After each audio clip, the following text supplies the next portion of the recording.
So finally the wait is over. Start हो रहा है प्रो कबड्डी लीग। पहला मुकाबला यहाँ पे खेला जाएगा Gujarat giants versus Telugu Titans के बीच में। तो इस वीडियो में डिस्कस करेंगे दोनों टीम्स के बारे में, क्या होगी दोनों टीम्स की स्टार्टिंग 7, कौन से होंगे important player, small league, grand league, mega league के लिए कौन से प्लेयर्स को पिक करना है, कौन से प्लेयर्स को अवॉइड किया जा सकता है। स्टार्ट से लेकर एंड तक बिना स्किप किए पूरा वीडियो देखना। सिर्फ 12 मिनट का ये वीडियो रहने वाला है, जहाँ आपको हर एक इन्फॉर्मेशन मिल जाएगी, जिससे गाइस आप अपनी खुद की अच्छी खासी फैंटेसी टीम बना पाओगे। अगर आपको कबड्डी का जीरो नॉलेज भी है ना, अगर आप ये 12 मिनट का वीडियो देख लोगे ना, आपको और कुछ देखने की ज़रूरत नहीं पड़ेगी। प्रॉपर समझ में आ जाएगा कि कैसे अपने को टीम बनाना है। तो लेट्स गो फॉरवर्ड। तो स्टार्ट करते हैं गुजरात जायंट्स की मैं बात करता हूँ। तो लगभग उन्होंने जो लास्ट ईयर का जो टीम है उसको रिटेन करने की कोशिश की। प्रतीक दहिया हो गया, राकेश अगोरी हो गया, जो उनके दो राइट ट्रेडर्स थे, दोनों को रिटेन किया। फिर सौरव गुलिया जो उनके राइट कवर थे, अकरम शेख जो उनके लेफ्ट कवर थे, उन दोनों को भी रिटेन किया। बाकी नए प्लेयर्स की मैं बात करूँ, सोमवीर और फजल अतराचली जो पुनेरी पल्टन्स के लिए खेल रहे थे, एक राइट कॉर्नर एक लेफ्ट कॉर्नर, दो जो कॉर्नर की जोड़ी है उसको यहाँ पे छुड़ा लिया गया है। इस बार यहाँ पे आपको खेलते हुए दिखेंगे गुजरात जायंट्स की तरफ से। बहुत पैसा दिया फजल अतराचली को, 1,60,00,000 ऑप्शन के अंदर, और सोमवीर को कुछ 26 लाख देकर यहाँ पे खरीदा गया। ठीक है, सोमवीर की मैं बात करता हूँ। लास्ट अगर सीजन की मैं बात करता हूँ, ठीक ठाक परफॉर्मेंस था। मतलब 18 मैच में 35 पॉइंट्स, मतलब एक मैच में 2 टैकल पॉइंट्स का एवरेज आप पकड़ के चल सकते हो। तो इतना अच्छा नहीं कहूँगा, लेकिन ठीक ठाक है। एक मैच में अगर आप 2 टैकल पॉइंट्स भी दे रहे हो तो आपको मैं ठीक ठाक मानता हूँ। तो उनके स्टैंडर्ड्स के हिसाब से कम था, लेकिन अगर मैं बात करूँ नॉर्मल स्टैंडर्ड्स के हिसाब से तो 18 मैचेस में 35 पॉइंट्स ठीक ठाक परफॉर्मेंस यहाँ पे सोमवीर का रहा था। उनको यहाँ पे पिक किया गया। फजल अतराचली आउटस्टैंडिंग सीजन, 21 मैचेस के अंदर 56 पॉइंट्स, लगभग वही बात हो जाती है 2.5 पॉइंट्स पर मैच। तो बहुत तगड़ा इनका सीजन रहा था। हालांकि उनके स्टैंडर्ड्स के हिसाब से कम लगेगा आपको, लेकिन डेफिनेटली इस सीजन के अंदर भी आप लगभग 2.53 पॉइंट्स पर मैच आप एक्सपेक्ट करके उनसे चल सकते हो। तो दो जो कॉर्नर्स उनको उठा लिया गया, एक सोमवीर को और एक फजल अतराचली को। उसके बाद एक रोहित गुलिया को उठाया गया पटना पायरेट्स की तरफ से 58.50 लाख के अंदर। तो उनके बारे में भी अपन हम डिस्कस करेंगे। आगे बात करते हैं। तो बहुत लोगों ना कंफ्यूजन होता है, इस बेसिक सिंपल मैथ्स आपको समझा दो। ठीक, क्रिकेट हो गया, फुटबॉल हो गया, कबड्डी हो गया, सबके अलग अलग रूल्स है। फुटबॉल, कबड्डी, बाकी जो भी टीम स्पोर्ट्स है ना, उसके अंदर क्या होता है, टीम बहुत इंपॉर्टेंट रोल प्ले करती है। फॉर एग्जांपल मैनचेस्टर यूनाइटेड खेल रही है, ठीक है, एग्जांपल ले लेते हैं, मैं प्रीमियर लीग की टीम उठा लेते हैं, मैनचेस्टर यूनाइटेड या सिटी, चल सिटी पकड़ लेते हैं। मैनचेस्टर सिटी खेल रही है, ठीक है, अब उनके सामने खेल रही है यूनाइटेड। अगर आप ऑन पेपर देखोगे ना, सिटी बहुत स्ट्रांग है, ठीक है। फॉर एग्जाम्पल अगर यूनाइटेड में कोई स्टार प्लेयर भी खेल रहा है, जैसे इमेजिन कर लेते रोनाल्डो वापस आ गया यूनाइटेड में, रोनाल्डो खेल भी रहा है यूनाइटेड के अंदर, लेकिन सिटी के अंदर ना अगर कंपेरेटिवली टीम बहुत स्ट्रांग है, ठीक है। और अगर आपको टीम बहुत स्ट्रांग दिखती है ना सिटी की, तो सिटी के प्लेयर्स को बैक करना बहुत जरूरी है। फिर आपको भूल जाना है कि भाई वो रोनाल्डो है, समझ रहे हो, वो बहुत इंपॉर्टेंट रोल है। जैसे अगर आज का भी मैच देखो, गुजरात जायंट्स तेलुगु टाइटंस की टीम है ना, बहुत वीक दिखेगी आपको ऑन पेपर, लेकिन उसके अंदर पवन कुमार शेरावत है। तो आप उनको पर्टिकुलरली पवन कुमार शेरावत को बैक नहीं कर पाओगे। आपको ये सोचना बहुत जरूरी है कि पवन अकेले गेम जिता पाएंगे। अगर नहीं जिता पाएंगे तो गुजरात को बैक करना बहुत जरूरी है, क्योंकि ऑल आउट के पॉइंट्स मिलते हैं। अगर समझ 3 बार भी ऑल आउट कर लिया गुजरात जायंट की टीम ने, समझो तेलुगु टाइटंस को, तेलुगु टाइटन ने एक बार भी ऑल आउट नहीं किया।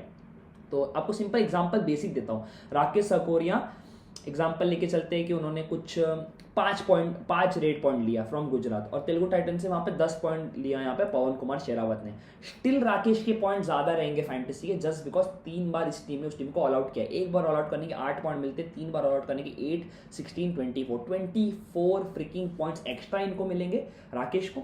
ये तो इनको एक्स्ट्रा मिल रहा है वो अलग है, लेकिन वहां पे -4 होंगे पवन के, -4 मतलब -12 पॉइंट्स होंगे वहां पे पवन के।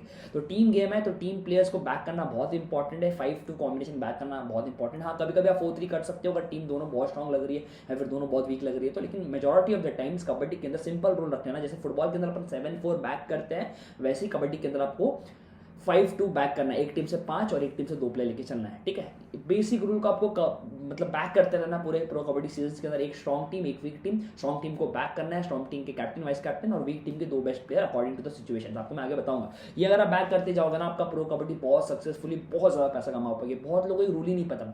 बहुत लोग क्या करते हैं, वीक टीम की समझो भी पवन कुमार शेरावत को जिन्होंने उसको कैप्टन बना दिया, और लौंडा 3 बार ऑल आउट हो गया, उसकी टीम वो माइनस में पॉइंट्स दे रहा है, और यहाँ पे राकेश सिर्फ 5 पॉइंट्स देके ज्यादा पॉइंट देते। पिछली बार ना मेरे को यूट्यूब पे या फिर इंस्टाग्राम पे लोग पूछते थे, भाई इसने कम पॉइंट्स दिया फिर भी इसका फैंटेसी पॉइंट क्यों ज्यादा है। लोगों को समझ में ही नहीं आता। तो समझना बहुत जरूरी है, टीम गेम। तो टीम जो स्ट्रांग है उस टीम के प्लेयर्स को बैक करना बहुत ज्यादा जरूरी है। आगे आपको समझाऊंगा, समझ जाओगे। तो अभी ना एक चैट देखो, यहाँ से ना एक रेडर्स होते हैं, राइट रेडर एक होता है, लेफ्ट रेडर होता है। एक लेफ्ट हैंडर से लेफ्टी बैटिंग करता है, वैसे लेफ्ट हैंडर बैट्समैन जैसा होता है, एक राइट हैंडर बैट्समैन जैसा होता है। तो राइट रेडर का जो है ना, यहाँ से राइट रेडिंग करता है, ठीक है, यहाँ से आता है। अगर आप मैट को उल्टी तरफ से आप देखना समझना चाहोगे तो समझ जाओगे, वहाँ से राइट रेडर रेडिंग कराने आ रहा है, और इस साइड ऑफ द मैट से लेफ्ट रेडर आता है। तो यहाँ पे जो राइट रेडर आ रहा है ना, जो जिस टीम के पास राइट रेडर ज्यादा है, तो ये बहुत ध्यान से सुनना और बहुत समझ के रखना, पूरे सीजन में आपको ये काम आएगा, ठीक है। पहला ही वीडियो इसलिए मैं ज़्यादा यहाँ पे समझाऊंगा, थोड़ा ज़्यादा टाइम लूंगा, लेकिन इन फ्यूचर वाले वीडियोस में इतना ज़्यादा टाइम में ना लूँ, मैं आपको समझाता हूँ। तो बेसिकली क्या होता है, रेडर्स के टाइप्स होते हैं, ठीक है। जैसे अभी मैं प्रतीक दहिया बात किया, राकेश सगोरिया बात किया, दोनों राइट रेडर्स है। तो क्या होता है, जब राइट रेडर्स यहाँ पर राइट रेडर जब रीडिंग कराने आता है ना, तो एंगल जो पकड़ सकता है ना वो लेफ्ट कॉर्नर, आप देखो मैं सर्कल करके रखा है एक लेफ्ट कॉर्नर, एल लिखा हुआ है ना, एल मतलब लेफ्ट, आर मतलब राइट, ये दिमाग में रख लो, पूरे वीडियो के अंदर एल और आर यूज होगा, एल मतलब लेफ्ट, आर मतलब राइट, ठीक है। तो ये जो लेफ्ट कॉर्नर है ना, उसका जो इंपॉर्टेंस है ना बहुत ज्यादा हो जाता है। जब राइट रेडर आता है तो लेफ्ट कॉर्नर उसका एंगल पकड़ सकता है, उसको यहाँ से टैकल कर सकता है, और यहाँ से देखो मैंने एक एरो बनाया हुआ राइट कवर करके, आर कवर मतलब राइट कवर। तो जब भी राइट रेडर आएगा, या तो लेफ्ट कॉर्नर उसका एंकल पकड़ेगा, और जितना ज्यादा लेफ्ट कॉर्नर उसको डीप लेके आएगा राइट रेडर को, राइट से यहाँ पे राइट कवर आके उसको लपेट लेगा, डैश दे सकता है, या फिर उसको आके दबोच सकता है। तो जो टैकल मोस्टली, जो 90% ऑफ द टाइम कबड्डी के अंदर जो टैकल मोस्टली होता है ना, होता है जब राइट रेडर रेडिंग कराने आता है, वो लेफ्ट कॉर्नर और राइट कवर के ही कॉम्बिनेशन में होता है, समझ रहे हो। और यहाँ पे लेफ्ट कवर का रोल खत्म हो जाता है, जब भी राइट रेडर आता है लेफ्ट कवर का रोल ना एक रेडर जैसा हो जाता है, क्योंकि अपने आप को पीछे खींचता है, उसका ऑप्शन ही नहीं है, एंकल पकड़ने के लिए नैरो एंकल उसके पास आएगा नहीं, क्योंकि लेफ्ट कॉर्नर वहां पे पड़ा हुआ है, राइट कवर से यहाँ पे कवर करने के लिए राइट कवर यहाँ पे है। हाँ, राइट कॉर्नर का भी रोल रहता है, ये नहीं बोलूंगा कि राइट कॉर्नर का रोल नहीं रहता, राइट कॉर्नर भी आके पीछे से डैश दे सकता है राइट से, जैसा राइट कवर दे रहा है ना, लेकिन राइट कवर का ज्यादा अपॉर्चुनिटीज रहता है, क्योंकि एडवांस पोजीशन में वो रहता है, उसके पीछे राइट कॉर्नर होता है, तो बहुत लंबा जो लीप है ना, उतना टाइम मिलता नहीं, तो रेडर समझ में आ जाता है रेडर को कि हाँ ज्यादा डीप जाऊंगा तो राइट कॉर्नर भाग के आ जाएगा, समझ रहे हो। तो मोस्टली क्या होता है, जब भी राइट रेडर आता है ना, तो लेफ्ट कॉर्नर और राइट कवर इनका इंपॉर्टेंस बहुत ज्यादा है। तो कभी कभी क्या होगा ना, कभी कभी पूरी तीनों की दोनों राइट रेडर्स हैं सामने वाली टीम के अंदर, तो इस टीम की तरफ से आपको लेफ्ट कॉर्नर उठा लेना है, राइट कवर उठा लेना है। आप लेफ्ट कवर को आग बंद करके छोड़ सकते हो, चाहे वो कितना बड़ा प्लेयर हो, चाहे वो परवेश वैसवाली क्यों ना हो, आप उनको छोड़ सकते हो, समझ लो। अगर छोड़ने की बात आती है तो राइट कॉर्नर को भी आप अवॉइड कर सकते हो। यहाँ पे राइट रेडर के सामने लेफ्ट कॉर्नर का इंपॉर्टेंस ज्यादा है। मैं ये नहीं बोल रहा कि बिल्कुल नहीं है राइट कॉर्नर का इंपॉर्टेंस, जैसा मैं बताया कि यहाँ पे लेफ्ट कवर का कोई इंपॉर्टेंस ही नहीं है, इनको आपको पिक्चर में ही नहीं रखना है। अगर राइट रेडर ज्यादा है टीम के पास, लेफ्ट कॉर्नर राइट कवर ये दो फर्स्ट प्रायोरिटी इंपॉर्टेंस देते हैं, उसके बाद आप राइट कॉर्नर को कंसिडर कर सकते हो, टीम में लेना है नहीं लेना वो सेकेंडरी कॉल है, ठीक है। लेकिन ये जो दो प्लेयर्स है ना वो बहुत इंपॉर्टेंट है, एक लेफ्ट कॉर्नर और एक राइट कवर जब राइट रेडर आता है। उसी तरह नीचे मैं आपको दिखा देता हूँ, और यहाँ पे मैंने फॉर्मूला लिख के रखा है, हमेशा याद रखना, अगर मैं रहूं ना रहूं, इन फ्यूचर टीम्स दूं ना दूं, कबड्डी का मैच होगा, फॉर्मूला सिंपल, टीम देख लो, टीम के अंदर कौन राइट रेडर है कौन लेफ्ट रेडर। अगर आपको नहीं पता है कौन राइट रेडर है कौन लेफ्ट रेडर, एक बार यूट्यूब पे फॉर एग्जांपल अभी है रजनीश, आपको रजनीश का नहीं पता तो रजनीश जाके यूट्यूब पे डाल देना रजनीश दलाल, आपको पूरा उसका वीडियोस दिख जाएंगे कौन सी साइड से रेड कर रहा है, राइट साइड से रेड करता है तो राइट रेडर, लेफ्ट साइड से रेड करता है लेफ्ट रेडर, सिंपल फंडा है। तो आप देख के समझ सकते हो। तो मैच चालू होने के पहले देख लेने का, कोई नया राइट रेडर खेल रहा है उसका भी आप देख सकते हो। अब समझो लेफ्ट रेडर की मैं बात करता हूँ, बहुत कम दिखेंगे आपको लेफ्ट रेडर्स, लेकिन हाँ ये ध्यान रखना कभी कभी क्या होता है ना, कुछ टीम तीन लेफ्ट रेडर्स खिला लेती है, तब क्या होता है, अभी ना सिंपल फंडा बताता हूँ, ठीक है, बहुत अच्छे सुनना।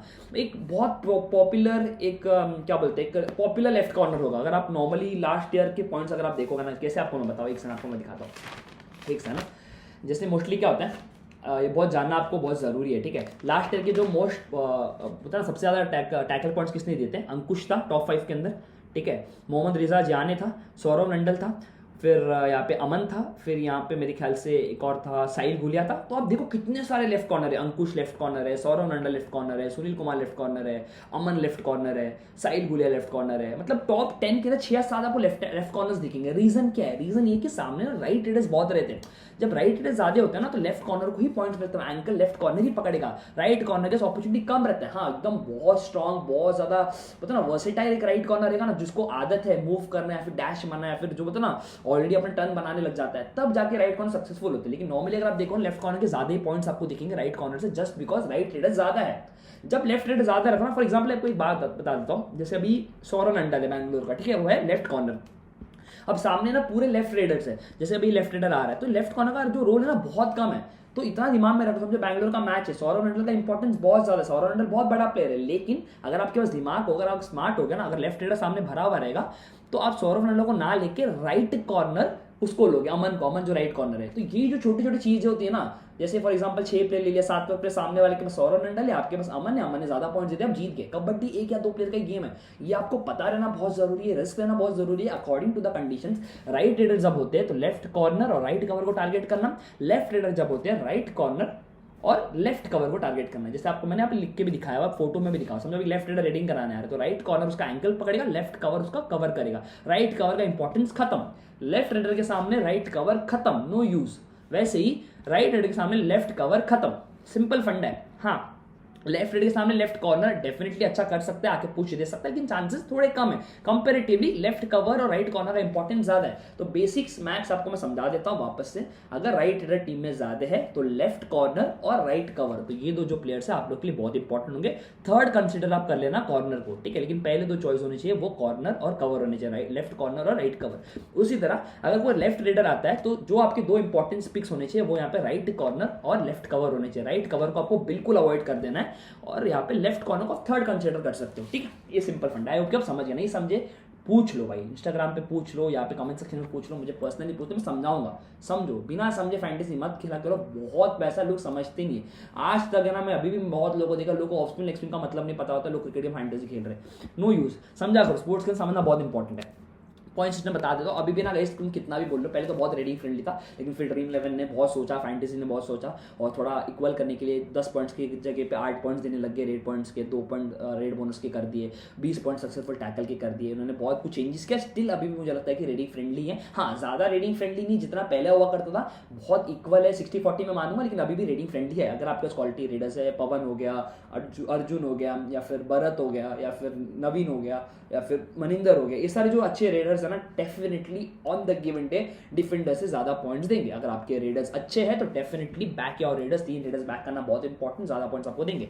एक रेड टच का 8 पॉइंट्स, 2 बोनस के, सुपर 8 के 4 पॉइंट एक्स्ट्रा, सुपर 10 के 4 पॉइंट एक्स्ट्रा, अनसक्सेसफुल रेड के -2। अगर नॉर्मली आप देखो सक्सेसफुल टैकल के 20 पॉइंट्स है, सुपर टैकल के 8, हाई 5 के 10 और अनसक्सेसफुल के 1। ऑन एन एवरेज समझो एक अच्छा रेडर और एक अच्छा डिफेंडर को मैं कैलकुलेट करके लेता हूँ। समझो पवन है, पवन ऑन एन एवरेज समझो एक गेम में उसने 15 पॉइंट दे दिया, मुझे लगता है पवन जो गेम खेला 14 पॉइंट 15 पॉइंट आपको आराम से देगा। उस 15 में से अगर 5 पॉइंट भी बोनस का रहा, मतलब 10 पॉइंट प्लस 10 पॉइंट यहाँ पे टच, 80 + 10 90 पॉइंट्स आपको पवन दे रहा है। उसमें सुपर रेड हो गया, सुपर 10 के जो 4 पॉइंट्स एक्स्ट्रा, उसमें मैं ऐड भी नहीं कर रहा हूँ, ठीक है। तो लगभग 90-95 पॉइंट्स पवन आपको दे रहा है ऑन अ गिवन डे, उसके दिन में। वही अगर आप फजल अख्तर को देखो, जो बेस्ट डिफेंडर अगर कंसिडर करूँ, या फिर मैं मोहम्मद जियाने कंसिडर करूँ, अंकुश कंसिडर करूँ, या फिर सोलन अंडर कंसिडर करूँ, उनके 3 अगर उसने टैकल पॉइंट दिया, ठीक है, ऑन एन एवरेज, तो 60 पॉइंट्स वहाँ पे हुए, ठीक है। और जो अनसक्सेसफुल अगर यहाँ पे माइनस एक आधा करना होगा तो एक आधा माइनस, या फिर समझो हाई फाई, मेरे हिसाब से अगर उसका गिवन डे अच्छा रहा तो हाई फाई को भी आप काउंट कर सकते हो, लेकिन क्योंकि ऑन एन एवरेज काउंट कर रहे हैं तो 3 पॉइंट्स अगर दे रहा है तो 60 पॉइंट्स दे रहा है। एक सुपर टैकल भी ऐड कर लेते हैं उसमें तो 68 पॉइंट्स।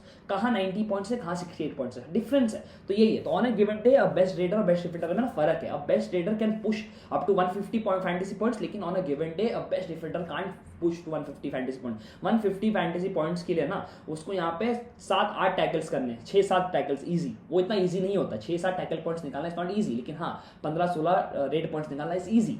तो फर्क है, तो उस पर फोकस करना, तो रेडर्स पे हमेशा बैक करना बहुत इंपॉर्टेंट। ऑल आउट के 8 पॉइंट्स मिलते हैं और ऑल आउट होने के 4 पॉइंट्स, ये है जो मैं बता रहा था। इमेजिन करो कि वापस से आज का जो मैच है, उनकी जो 2 प्लेयर्स उन पर हम कंपेयर कर लेते हैं। समझो यहाँ पे एक राकेश है और यहाँ पे एक पवन है, ठीक है। राकेश की टीम में 3 बार ऑल आउट किया, 24 पॉइंट्स उसको एक्स्ट्रा मिल गए। पवन की टीम 3 बार ऑल आउट हो गई, -12 हो गया। -12 कहा, 24 का, 24 और -12 मतलब 36 पॉइंट्स का फर्क है। 36 पॉइंट्स ऑलरेडी राकेश आ गया। राकेश की 5 पॉइंट भी देखा ना, 36 + 5 भी पकड़ो 41 होता है, समझ लो। वही 41 पॉइंट्स के लिए यहाँ पे पवन को 60 पॉइंट्स देने, तो डिफरेंस है, तो बहुत फर्क आता है। तो ऑल आउट का सीन जो सिनेरियो है ना बहुत इंपॉर्टेंट, इसलिए टीम को बैक करना बहुत इंपॉर्टेंट है। अगर जो टीम जीत रही, जो टीम ज्यादा ऑल आउट कर रही है, उसकी टीम के ज्यादा प्लेयर्स आपके पास है, आप ऑलरेडी पुश कर जाते हो, आप ऑलरेडी आगे रह जाते हो। कभी कभी 2-2 पॉइंट भी दिया हुआ रहेगा ना, समझो आपके डिफेंडर ने 2 पॉइंट दिया हुआ है, सामने के डिफेंडर ने भी 2 पॉइंट दिया हुआ है, आप बोल रहे हो भाई सब पूरा टीम सेम है, उसके भी 2 टैकल से, मेरे भी 2 टैकल से, लेकिन मैं फिर भी पीछे हूँ। क्यों? क्योंकि उसकी टीम ने ऑल आउट ज्यादा किया था, उसको एक्स्ट्रा पॉइंट्स मिल गए। इमेजिन करो आपके 5 प्लेयर है, सबको 8-8 पॉइंट मिल रहा है, एक ऑल आउट का, 8 × 5 40 पॉइंट सबको एक्स्ट्रा मिल रहा है। वही आपके सामने रहेगा वैसे 4 ही प्लेयर है वो टीम के, तो उसको 8 पॉइंट कम मिलेंगे। वो जो 8 पॉइंट है बहुत बड़ा गैप बना देता है। तो अच्छी टीम के ऑल आउट पॉइंट्स गेन करना सीखो। जितना ज्यादा टीम प्लेयर्स को बैक करोगे उतना ज्यादा यहाँ पे आपको ऑल आउट के एक्स्ट्रा पॉइंट्स मिलेंगे। जितना ज्यादा मैचेस होते रहेंगे ना, आप एक्सपीरियंस आते हैं तो आपको समझ जाएगा। जो नए लॉन्डे, जो पुराने लॉन्डे को तो पता ही है, ठीक है। और मैंने आपको बता दी हमेशा रखना, लेफ्ट रेडर होगा तो left cover plus right corner को फोकस करना सामने वाली टीम के। भाई मतलब अगर मैं लेफ्ट रेडर हूँ, मेरे सामने वाली टीम के डिफेंडर्स लेफ्ट कवर और राइट कॉर्नर को लेना है, और अगर मैं राइट रेडर ज्यादा है यहाँ पे तो सामने के राइट कवर और लेफ्ट कॉर्नर को ज्यादा लेना है। अब प्लेइंग लेंथ की बात करते हैं। यहाँ पे आप देखो, जैसे प्रतीक दहिया है, राकेश सगोरे, यही 2 मेजॉरिटी ऑफ द रेड्स आएंगे, 90% ऑफ द रेड्स यही करेंगे, दोनों राइट रेडर से। अब इनका सबसे बेस्ट काम क्या है, इनके पास यहाँ पे रोहित धूलिया है एक लेफ्ट रेडर, और इन्होंने ना मोहम्मद नबी बख्श को भी लिया है, वो भी लेफ्ट राइट कर सकते हैं, राइट और लेफ्ट दोनों मिक्स करते हैं वो, ठीक है। राइट से भी जाता है और लेफ्ट से भी, एकदम पागल आदमी हो भाई। हालांकि उसको इतना अच्छा रेडिंग मतलब ना परसेंटाइल उसका है नहीं, बहुत टैकल होता है, लेकिन बहुत पागल आदमी है, लेफ्ट राइट सब जगह से रेड करता है वो, ठीक है। तो रोहित गुले का एडवांटेज क्या है, अगर आप डोमिनेंटली अगर उनका लेफ्ट कॉर्नर और राइट कवर पकड़ रहे ना प्रतीक और राकेश को, तो रोहित गुले यूज कर सकते हैं, लेफ्ट रेडर को यहाँ पे यूज किया जा सकता है। लेकिन क्योंकि मेजॉरिटी ऑफ द रेट्स प्रतीक और राकेश ही करेंगे 80-85% ऑफ द रेट्स, तो सामने वाले टीम के यहाँ तेलुगु टाइटंस के राइट कवर दैट इज, एक मैं आपको बता देता हूँ, राइट कवर दैट इज यहाँ पे मिलान जबरी जो ईरान के प्लेयर है, वो ये खेले ना खेले सेकेंडरी थॉट है, ठीक है। टीम के अभी भी ऑप्शन है, टीम के एक और ऑप्शन है ओमकार मोरे करके जो राइट कवर है, उनको 9 lakhs में खरीदा गया था, ठीक है। इनको भी ले सकती है टीम या फिर मिलाद जबरी को खिला सकती है, लेकिन क्योंकि मिलाद ने अभी करंटली खेला था इंडिया वर्सेस ईरान वाले फाइनल के अंदर एशियन गेम्स के अंदर, बहुत अच्छा उसने किया था उस लॉन्डे ने, तो मैं देखना चाहता हूँ मिलाद को वापस खेलते हुए। तो ये जो राइट कवर है ना, बहुत कम लोग इनको पता ही नहीं होगा, जो ड्रीम एंड टीम बनाते होंगे इसको इसके बारे में पता भी नहीं, ये भी नहीं मालूम रहेगा कि ईरान का लॉन्डा है। ये जो राइट कवर है आपके लिए वो इंपॉर्टेंट अगर वो खेलता है, तो अगर ये नहीं खेल रहा ओमकार खेल रहा तो ओमकार इंपॉर्टेंट है, नाम पे मत जाना, फॉर्मेशंस बहुत इंपॉर्टेंट हो जाते हैं। तो मिलिंद जबरी और यहाँ पे लेफ्ट कॉर्नर जो है संदीप दुल टीम में ही नहीं था तेलुगु टाइटंस, उसको ऐसा रिप्लेसमेंट मंगाया गया है, वो खेलेगा नहीं खेलेगा वो सेकेंडरी थॉट है, लेकिन जो भी लेफ्ट कॉर्नर खेलेगा, संदीप दुल खेले या फिर इनके और ऑप्शन है, अंकित जलान है या फिर गौरव दैया है, लेफ्ट कॉर्नर के बहुत ऑप्शन है, उनको आप फोकस कर सकते हो, सामने राइट हेडर ज्यादा है, ठीक है, समझ गए, ये सीन है। तो प्रतीक दैया और सगोरे दो जो राइट हेडर से ज्यादा मेजॉरिटी रेट्स करते हैं। लास्ट सीजन के अंदर 178 पॉइंट्स प्रतीक के थे, 19 मैच में बहुत तगड़ा उसने परफॉर्मेंस किया था, आउटस्टैंड कर गया था, 19 मैच में 178 पॉइंट्स मतलब लगभग 9 का एवरेज था उसका। Rakesh Sagoria one of the finest raider है गुजरात का, लेकिन लास्ट ईयर थोड़ा खराब गया था, लेकिन वही बात है 17 मैच में 131 पॉइंट्स। रोहित गुलिया के यहाँ पे 19 मैच में 148 पॉइंट्स थे, मेरे हिसाब से उन्होंने पटना पायरेट्स की तरफ से खेला था, एक्जैक्टली मुझे याद नहीं इतना। बाकी यहाँ पे सौरभ गुलिया एकदम top class season, 16 match 35 points लगभग 2 का एवरेज के हिसाब से, लेकिन जो खराब परफॉर्मेंस रहा था ना वो यहाँ पे रहा था अकरम शेख का, 22 में से 37 पॉइंट्स दे पाए थे, बहुत ज़्यादा यहाँ पे उन पे निर्भर थी टीम, क्योंकि महाराष्ट्र के कैप्टन भी है, लेफ्ट कवर भी है, लेकिन बहुत खराब उनका परफॉर्मेंस रहा था। सोमवीर की मैं बात करता हूँ, पुणे के लिए ठीक ठाक रहा था, इतना अच्छा नहीं रहा था उनके स्टैंडिंग्स के हिसाब से, 18 मैच में 55 पॉइंट्स, 21 मैच में 56 पॉइंट्स फजल अतला चल गए। तो ये टीम है प्रॉपर गुजरात जायंट्स की। प्रतीक, राकेश, रोहित 3 इनके मेन रेडर्स, प्रतीक दैया सगोरिया 2 राइट रेडर्स, रोहित गुलिया इनके लेफ्ट रेडर, राइट कवर है सौरभ गुलिया, अकरम शेख के लेफ्ट कवर, सोमवीर है राइट कॉर्नर और फजल अतला चलिए लेफ्ट कॉर्नर। और भाई तुम्हारा पैर पड़ता हूँ, जो प्लेयर कौन से पोजीशन में खेलता है जानना बहुत इंपॉर्टेंट। अगर आपको नहीं पता, अंधा बुंदी नहीं लेना है लास्ट मैच के पॉइंट्स देख के, तुम्हारा पैर पकड़ के बोलता हूँ, समझाने की कोशिश करो, समझ जाना। ऐसा मत करना है कोई प्लेयर आज 5 पॉइंट्स दे दिया, अगले गेम में आप उसको ले लिया, ऐसे नहीं हो। सामने अगर आज समझो 3 लेफ्ट रेडर्स थे, तो लेफ्ट कवर ने 5 पॉइंट्स दे दिया, अगले गेम में 3 राइट रेडर्स है, लेफ्ट कवर का इंपॉर्टेंस ही 0 हो जाता है। हम जो पॉइंट्स में मैटर नहीं करते कि कौन से रेडर सामने खेल रहे, तो ध्यान में रखना, ठीक है। तो ये प्रॉपर 7 है। मोहम्मद नबी वल्स बहुत अच्छे इनके ऑप्शन है, टीम अगर खिलाना चाहती है रोहित गुलिया की जहाँ पे खिला सकती है, या फिर किसी का भी दिन खराब रहता है रेडर का, तो ऐसा सब्स्टिट्यूट रेडर यहाँ पे यूज किया जा सकता है, नबी बख्शू या फिर ऐसा डुआडा एक्सपर्ट यूज किया जा सकता है। सोनू जलान बहुत तगड़े प्लेयर थे, 4 साल पहले पीक में थे अपने, लेकिन करंटली बहुत खराब उन्होंने किया लास्ट 2-3 सीजन में। रवि कुमार राइट कवर, माँ कसम इससे बुरा राइट कवर मैंने लास्ट 2 साल में किसी को नहीं देखा। जो लॉन्डे को राइट कवर जो पोजिशन में मैंने खेलते हुए देखा ना, हरियाणा के लिए इतना हगा है रवि कुमार की मैं आपको क्या बोलूँ।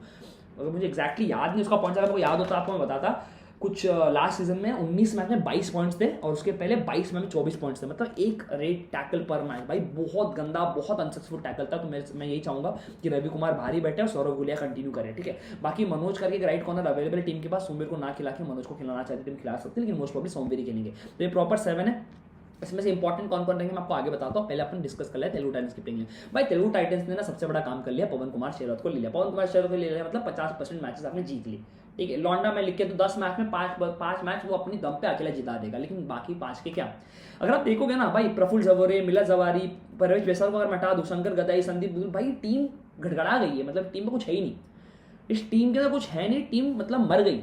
पवन को लेने के चक्कर में जो 2.5 करोड़ उन्होंने खर्च कर दिया, उनका ऑप्शन ही नहीं बचा था, ठीक है। एक तो रजनीश इंजरी की वजह से लास्ट सीजन नहीं खेल पाए थे पूरा, लेकिन इस साल आपको खेलते हुए दिखेंगे, ठीक है, और अच्छा करते हुए दिखेंगे। मैं बहुत एक्सपेक्टेशन रखता हूँ रजनीश से, बहुत तगड़ा राइट रेडर है। तो रीडिंग का प्रॉब्लम मुझे सॉल्व दिख रहा है, दोनों राइट रेडर से 90% ऑफ द रेड्स यही करेंगे। सामने के राइट कवर और लेफ्ट कॉर्नर, दैट इज यहाँ पे right cover Saurabh Gulia, left corner यहाँ पे फजल अतला चले, इन दोनों पे फोकस कर लेना, ये 2 आपको पिक करना है, बाकी किसको आपको पिक नहीं करना है, क्योंकि यहाँ पे राइट रेडर्स ज्यादा है और ये 2 रेडर्स आपको करते दिखेंगे। प्रफुल जवारी की मैं बात करूँ तो अभी करंटली इसको मैं महाराष्ट्र की लीग में देख रहा था, ठीक ठाक करता है, इतना इंप्रेस ने किया नहीं मेरे को कि वो प्रो कबड्डी के टॉप होता ना 7 के अंदर स्टार्ट कर सके, लेकिन उसको खिलाना पड़ेगा, ऑप्शन नहीं है।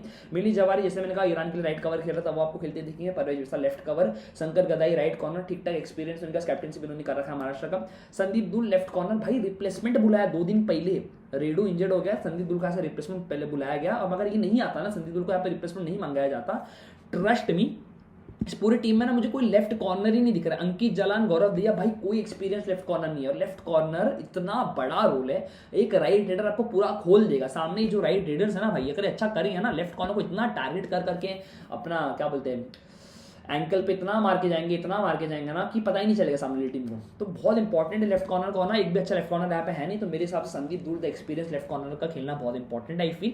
तो यही आपको खेलते हुए दिखेंगे मोस्ट प्रोबेबली। अगर टीम अगर नहीं खिलाना चाहती, टीम के प्लान्स कुछ अलग है, या फिर टीम ने गौरव दहिया या फिर अंकित जलान में कुछ अच्छा देख लिया है, तो क्या पता इनमें से आपको कोई एक लेफ्ट कॉर्नर दिख जाए। लेकिन मुझे अगर आप पूछोगे संदीप दूल को मैं खिलाना चाहूंगा, लेकिन क्या पता टीम इसको ना खिला के यंगस्टर्स को जो भी उन्होंने लिया हो उनको खिला दे। ठीक है, तो इस टीम को मैं देखो ना बहुत इंपॉर्टेंट है। मैं बहुत सोच रहा था लास्ट 2 घंटे से किसको बैक करना है। अब मैं तेलुगु टाइटंस की टीम देख रहा हूँ, मुझे इतना मजा नहीं आ रहा है। यहाँ से मैं 5 प्लेयर लेने की मुझे औकात नहीं नजर आ रही। मतलब पवन, परवेज फैसल को अगर मैं उठा के लेफ्ट कवर ले लूँ, रजनीश, ये 3 को हटा दूँ ना, मुझे कोई और अच्छे ऑप्शन दिख नहीं रहे। लेकिन स्टिल अगर मुझे लगता है कि बैक करना है, ऑल आउट पॉइंट्स बैक करना है, क्योंकि पवन है भाई, पवन अपने एंड से अगर सामने टीम को ऑल आउट करते चलेगा रेटिंग से, डिफेंस में थोड़ा भी अगर सपोर्ट मिलेगा ना टीम अच्छा कर जाएगी। लेकिन थोड़ा भी जो डिफेंस में सपोर्ट है ना वो मिलना चाहिए। तो बहुत सोचने वाली बात है कि तेलुगु टाइटंस को बैक करना है कि गुजरात को बैक करना है। मैं बहुत सोचा, आई वाज लाइक कि गुजरात की तरफ से 5 बैक कर ले एंड यहाँ से पवन को और यहाँ से परवेश को उठा ले। ये मेरा थॉट प्रोसेस था। वही बात हो जाती है, थोड़ा रिस्की हो जाएगा कि पवन वन साइड ले सकता है। लेकिन जिस हिसाब से मैं दोनों टीम को कंपेयर कर रहा हूँ, सामने सोमवीर और फजल अतरचली की जो जोड़ी देख रहा हूँ, आई स्टिल बिलीव कि मैं गुजरात को ही बैक करूंगा। मोस्ट प्रोबेबली यही मेरा थॉट प्रोसेस है कि मैं गुजरात को ही बैक करूंगा, क्योंकि इस टीम के अंदर मुझे कोई और एक्सपीरियंस प्लेयर नहीं दिख रहा। रजनीश अच्छा कर सकता है, पवन थोड़ा ओवर साइड हो जाएगा, पवन की वजह से इतना मौका उसको मिल नहीं पाएगा। पवन जब तक फील्ड में रहेगा उतना ज्यादा यहाँ पे रेटिंग उससे कराया जाएगा। क्या 5-2 बैक करने के बाद पवन को कैप्टन बनाया जा सकता है? ट्रस्ट मी, अगर लॉ के हिसाब से देखोगे माइनस पॉइंट्स बहुत पड़ सकते हैं। अगर यहाँ पे तेलुगु टाइटंस क्या बोलते हैं आउट होती जाएगी और ऑल आउट होती जाएगी, तो उनके -4 बढ़ते जाएंगे। लेकिन स्टिल आई बिलीव कि ठीक ठाक ऑप्शन है, पवन को कैप्टन वाइस कैप्टन से डेफिनेटली बैक कर सकते हो। ठीक है, लेकिन थोड़ा रिस्की होगा, लेकिन बहुत अच्छा कॉल होगा। राकेश या फिर वहाँ पे राकेश या फिर प्रतीक दहिया, दो में से किसी एक को कैप्टन बना लो या फिर पवन को वाइस कैप्टन बना लो। अगर आप ये स्ट्रॉन्ग बिलीव करते हो, 2-3 पॉइंट का फर्क भी रहा, कम भी पॉइंट दिया ना राकेश ने या फिर प्रतीक में से किसी एक ने, और उनको यहाँ पे ऑल आउट के एक्स्ट्रा पॉइंट्स मिल गया ना, अगर उसकी टीम ने ऑल आउट कर लिया ना, तो डेफिनेटली पवन से ज्यादा पॉइंट्स स्कोर कर जाएंगे। पवन से ज्यादा अगर वो पॉइंट स्कोर कर जाएंगे, आप definitely grand league, small league, mega league के अंदर बहुत अच्छा कर पाओगे। तो मेगा लीग वगैरह में ट्राई कर सकते हो पवन को कैप्टन वाइस कैप्टन ना बना के, फिर से वाइस कैप्टन बना के, क्योंकि पूरी दुनिया का कैप्टन होगा। अब वहाँ पे राकेश या फिर प्रतीक में से किसी को कैप्टन बना के ट्राई आउट कर सकते हो। इस टीम का जो डिफेंस है बहुत वीक है। ठीक है, तो definitely keep an I on that. तो बहुत सारे चेंजेस हो सकते हैं। मैंने आपको लाइनअप्स बता दिया, सब्स्टिट्यूट्स भी बता दिया, टीम किसी को भी मौका दे सकती है। लेकिन मोस्ट प्रॉब्लम मुझे लगता है कि संदीप दूल और यहाँ पे संकट कदाई आपको राइट कॉर्नर और लेफ्ट कॉर्नर आपको खेलते हुए दिख जाए। और मिलान जबरी आपको ईरान की तरफ से राइट कवर देखेंगे। एक और ईरान का प्लेयर है जितना मेरे को याद है, हमीद नादार, यहाँ पे मैंने लिखा हुआ राइट कॉर्नर।